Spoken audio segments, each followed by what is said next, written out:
आप लोग पढ़ते रहिए और सीखते रहिए, पढ़ते रहिए और सीखते रहिए। और हमारे चैनल राय इंस्टीट्यूट सीसी के नाम से जो है यूट्यूब पर चैनल, उसको लाइक सब्सक्राइब करते रहिए।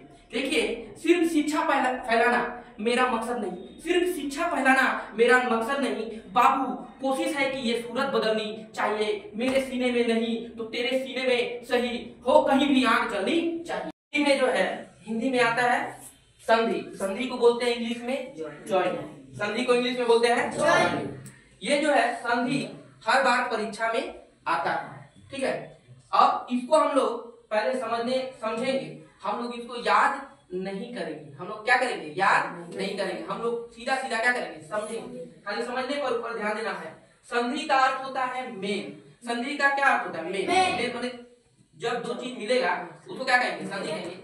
व्याकरण में वर्णों के मेल से उत्पन्न परिवर्तन को संधि कहते हैं। वर्ण मतलब क्या होता है? जो अक्षर होता है उसको वर्ण बोलते हैं। वर्णों के मेल से जो उत्पन्न होता है, उसमें जो परिवर्तन आता है, बदलाव आता है, उसी को हम लोग क्या कहते हैं? संधि कहते हैं। देखो, संधि जो है 3 प्रकार का होता है: स्वर संधि, व्यंजन संधि, विसर्ग संधि। स्वर संधि क्या है? जैसे हम लोग हिंदी में पढ़ते हैं, इंग्लिश में पढ़े थे वॉवेल और consonant. Vowel A E I O U को वॉवेल कहते हैं, बाकी जो बच गया सबको कॉन्सोनेंट कहते हैं। ठीक हिंदी में जब आएंगे, अ से अह तक को हम लोग स्वर कहेंगे और क से ज्ञ तक को हम लोग व्यंजन कहेंगे। अ से अह तक को क्या कहेंगे? स्वर कहेंगे और क से ज्ञ तक को क्या कहेंगे? व्यंजन कहेंगे। देखो, अ से अह तक अगर उच्चारण अगर आता है तो उसको स्वर बोलेंगे, और क से ज्ञ तक अगर उच्चारण आता है तो उसको व्यंजन कहेंगे। देखो, संधि विद्या प्लस आलय विद्यालय, पुस्तक प्लस आलय पुस्तकालय, समझ में आया? तो उसको हम लोग क्या बोलेंगे? संधि बोलेंगे। स्वर संधि देखो, जब स्वर से स्वर मिलेगा, माने अ आ अह तक में, अह तक उसी में मिलेगा, स्वर से स्वर मिलेगा तो स्वर संधि,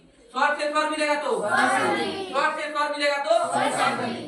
अच्छा, जैसे रमा, आ आया, आया कि नहीं? रमा। ईस, देखो आ भी स्वर है और ईस भी स्वर है, तो रमेश, माने स्वर से स्वर मिला।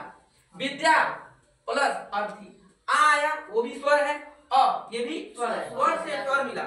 विद्या प्लस अर्थी विद्यार्थी।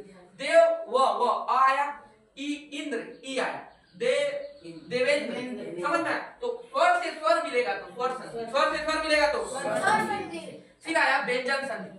व्यंजन संधि माने देखो, जब व्यंजन पहला वाला व्यंजन रहेगा लेकिन दूसरा वाला स्वर या व्यंजन दोनों में से कोई एक है। पहला लेकिन व्यंजन ही रहेगा। व्यंजन व्यंजन मतलब क से ज्ञ तक में रहेगा। जैसे देखो, जगत, जगत त है तो त में त आया, ये ना है। ये देखो, त जो है व्यंजन है, व्यंजन है कि नहीं? त जो है व्यंजन है तो ना भी व्यंजन है, तो व्यंजन से व्यंजन मिल गया जगन्नाथ, ठीक है। उत्नत, त जो है व्यंजन है और न भी व्यंजन है, तो या तो व्यंजन के साथ व्यंजन मिलेगा या तो, लेकिन व्यंजन यहाँ पे फिक्स रहेगा। व्यंजन क्या रहेगा? फिक्स रहेगा। तो व्यंजन के साथ या तो स्वर मिल जाए या व्यंजन मिल जाए, उसको हम लोग व्यंजन संधि कहते हैं। फिर आता है विसर्ग संधि।